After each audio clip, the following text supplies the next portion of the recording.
আসসালামু আলাইকুম এভরিওয়ান। শখের রান্না চ্যানেলে আপনাদের সবাইকে ওয়েলকাম জানাচ্ছি। আজ ভিন্নধর্মী একটি রেসিপি নিয়ে হাজির হয়ে গিয়েছি। বলতে পারেন আচার অথবা চাটনি। এটা সম্পূর্ণ আমার নিজস্ব রেসিপিতে তৈরি। তো চলুন কথা না বাড়িয়ে রেসিপিটি শুরু করি। একটি প্যানে আমি 3টা মিডিয়াম সাইজের টমেটো নিয়েছি। টমেটোগুলোকে কিউব করে কেটে নিয়েছি। দিয়ে দিচ্ছি সামান্য একটু পানি, কারণ টমেটোটা সেদ্ধ করে নিতে হবে। আর 8 থেকে 10 কোয়া রসুন দিয়ে দিলাম। এখন ঢেকে দিয়ে এগুলোকে ভালোভাবে সিদ্ধ করে নেব। 7 থেকে 8 মিনিট পর ঢাকনাটা তুলে দেখতে হবে টমেটোটা নরম হয়েছে কিনা।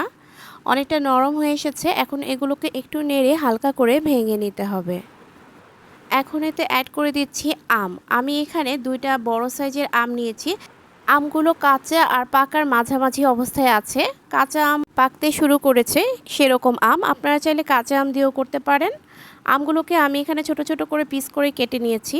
এখন এতে অ্যাড করে দিচ্ছি সামান্য একটু লবণ। দিচ্ছি 1 কাপের চেয়ে কিছুটা কম চিনি। চিনিটা আপনারা আপনাদের স্বাদ মতো দিতে পারেন। নেড়ে মিশিয়ে দিতে হবে।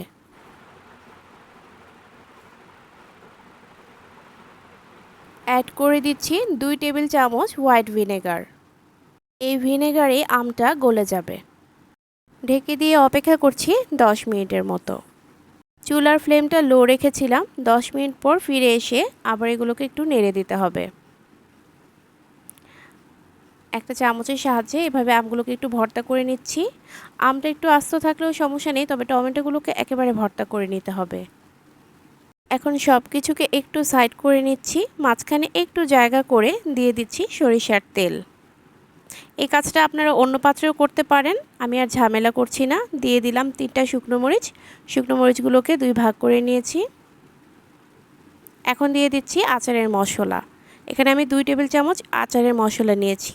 এই মশলার রেসিপি আমার চ্যানেলে আছে। আমি ডেসক্রিপশন বক্সে লিংক দিয়ে দিব, চাইলে দেখে নিতে পারেন। সব কিছু দিয়ে একেবারে ভালোভাবে নাড়তে হবে। একটা আঠালো ভাব আসা পর্যন্ত ক্রমাগত নাড়তে হবে। এই পর্যায়ে চিনিটা একটু চেক করে দেখতে হবে। আপনারা যদি একটু মিষ্টি বেশি খেতে চান তাহলে আর একটু চিনি অ্যাড করতে পারেন। আচারটা প্রায় হয়ে গেছে। এরকম অবস্থায় নামিয়ে নিতে হবে। চুলার ফ্লেমটা অফ করে দিয়ে নামিয়ে নিচ্ছি।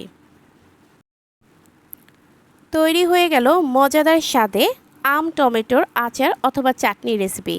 আপনারাই নাম ঠিক করুন, এটাকে আচার বলবো নাকি চাটনি বলবো।